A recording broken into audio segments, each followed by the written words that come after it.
Here we go, the first part of the Oakland tragedy. Yes, because 3 teams in Oakland are suffering. The Warriors moved across the bay, the Raiders are leaving, so here is the lonely Oakland A's, a team that has been in the Oakland Coliseum since 1968. A stadium that old must be an old piece of history, right? Well, you would be wrong. Unfortunately, all attempts of renovations were botched and ended up making things even worse. Most notable is this upper deck level known as Mount Davis, named after the Raiders' owner at the time, Al Davis, because he wanted more seating capacity in the Coliseum. And it almost single-handedly killed the entire stadium's charm. How? Well, beforehand, the outfield was completely barren, and because of that, you could see the mountains off in the distance. This giant seating structure removed all of those beautiful views, so this stadium, unfortunately, is actually pretty old and very run down. There are sewage problems that run galore, and there have been reports of infestations in the stadium. So this place is actually terrible. Well then, let's try to get a new ballpark. Oh wait, there's an issue. It's a multi-usage stadium.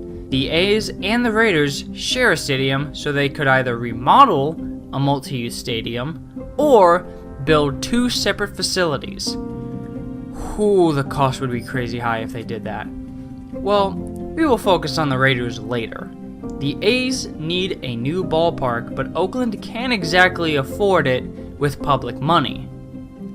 They have enough problems in the city to deal with as is, so is there any hope for Oakland's baseball team? Well, as of now, there is one small possibility. A new stadium plan on the riverfront of Oakland. As of now, reports say that the whole thing will be privately funded as well, but I'm still not sure. No plan has been finalized yet, but I firmly believe that Oakland needs to get some sort of deal that keeps this team in Oakland. With all the sports things going on in that city, it would be brutal if they lost their baseball team.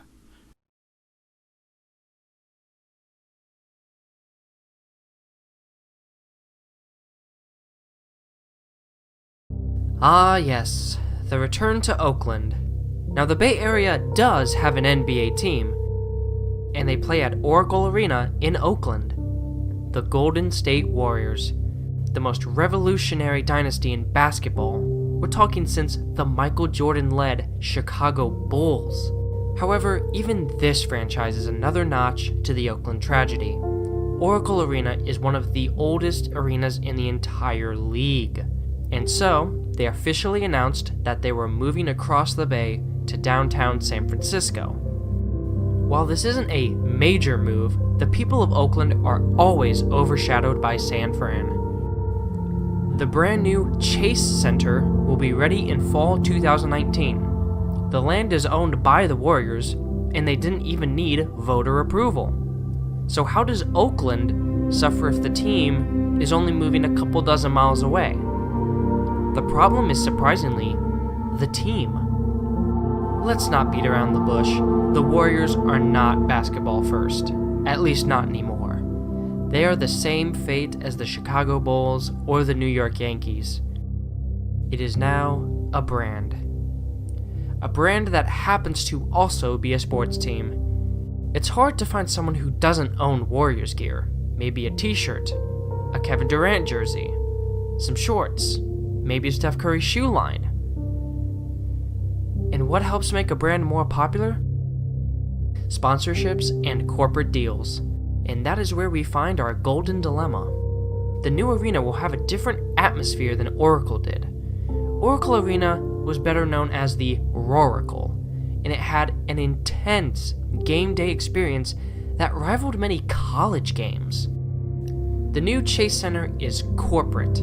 It is sponsor first, brand second arena. Where are the fans put? Who knows, but they are not priority number 1. The Warriors will continue their dynasty, but the fans who were already outpriced by the ticket hikes, they don't seem to have any hope of seeing a game across the bay. People will still go to games, but it will be more corporate. So many of the best fans are going to be priced out, and I might be one of them, says Warriors fan Leslie Sosnick. The brand will flourish for sure, but the fan base, the true fan base mind you, will slowly begin to die out. Oakland just can't seem to catch a break.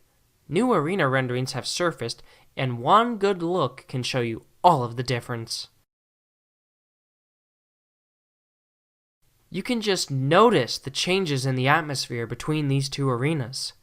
The Roracle, the student section of the NBA, was killed off in their final game.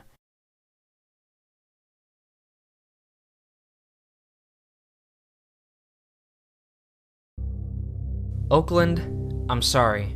You have been through so much. But I must do this. We must end this.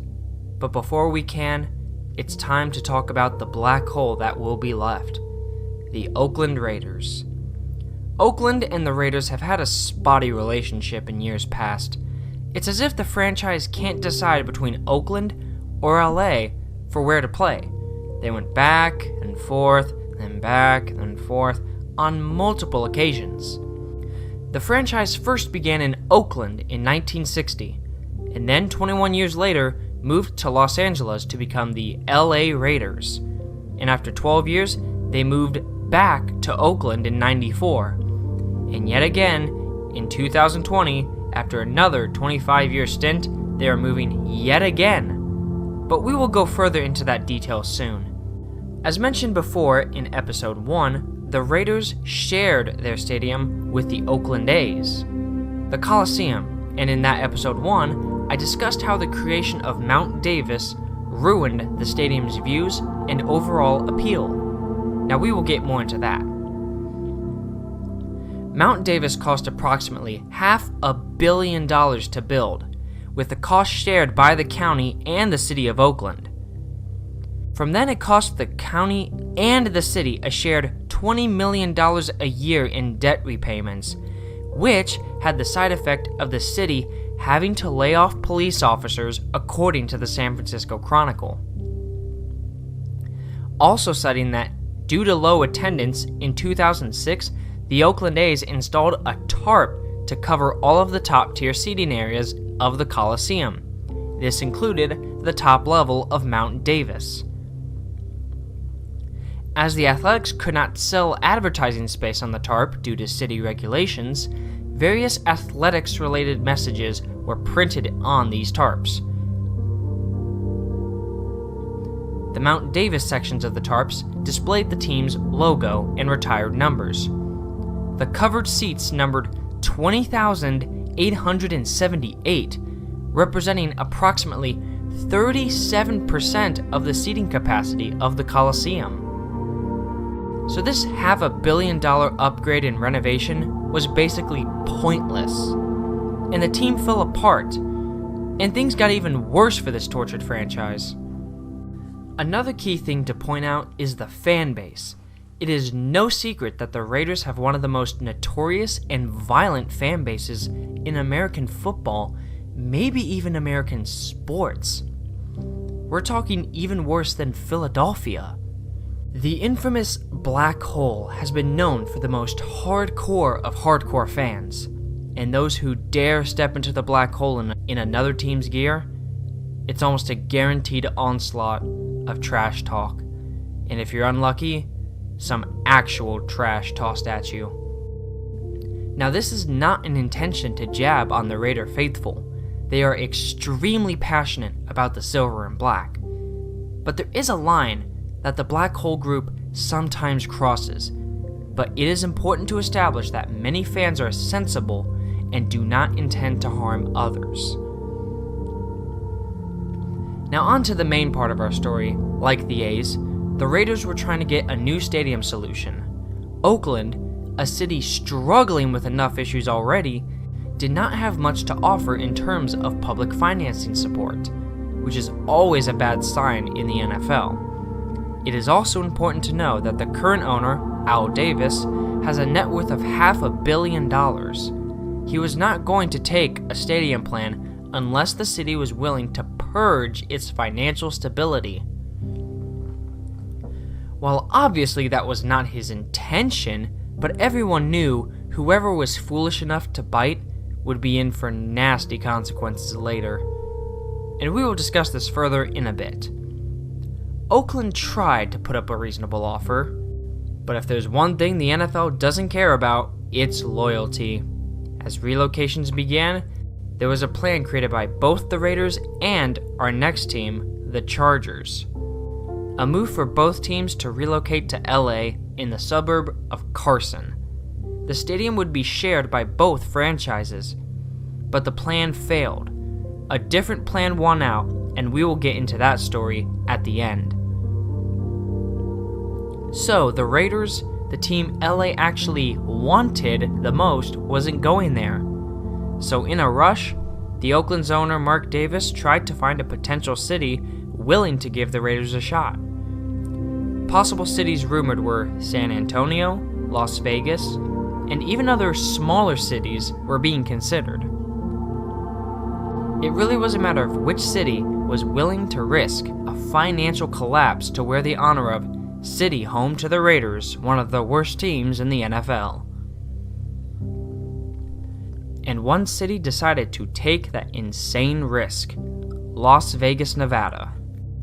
Bending over backwards to please the NFL and all of the corporate execs. In the span of a few years, Vegas went from being a city with no pro sports teams to both a top-tier hockey franchise and the Raiders soon coming. So what was the toll for this? Well, a new stadium for the Raiders is obvious, but what will the stadium be like? Oh, it's like a freaking palace. Sure, it is beautiful, but at least in my opinion, the Raiders thrived off the old school mentality, similar to the Buffalo Bills. The stadium was old and it was kind of its benefit, but now they will be in a giant shrine to the sporting world, which will almost certainly outprice the common man. It's likely this will happen because reports say the total construction cost for the named Allegiant Stadium will be around $1.85 billion. With this in mind, the relocation process was quick, as 31 of the 32 franchises approved of the relocation. So knowing how this all goes by now, we can all but know that Vegas and Nevada were willing to shell out millions of future tax dollars to lure this ship to the murky waters of Vegas. It turns out that the public cost for the whole project is estimated at $750 million. And here's the fun fact. Apparently Las Vegas is having a teacher dispute. They can't provide teachers with a suitable wage. They're having employee shortages. But somehow they can pay for this new stadium. In the end, both Oakland and Las Vegas are losing. Oakland loses their beloved franchise, and Vegas is going to lose their financial stability. Thus, the Oakland tragedy is complete. May we hope that the city shines and flourishes without the constant hunger and greed of these sports franchises.